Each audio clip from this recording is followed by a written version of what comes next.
এই শুই না আছোস কেন? গোসল করবি না? রে বউ, পানি তো বরফ হয়ে আছে, পরে করুম। কি গন্ধ রে! 2 দিন হইল গোসল নাই। শীত গেলে একদিনে 3 বার করুম, এখন ছাইড়া দে। এই দে, গোসল না করলেও চলবো।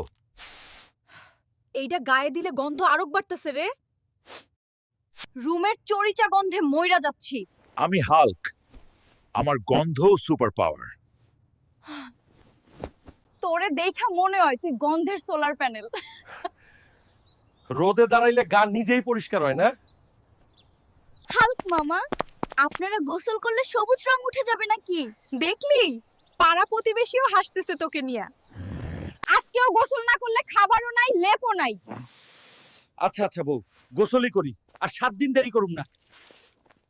গোসলের মজা আলাদা রে বউ, শীত গেলেই নিয়মিত করুম। দেখি তোরে আমি চিনি।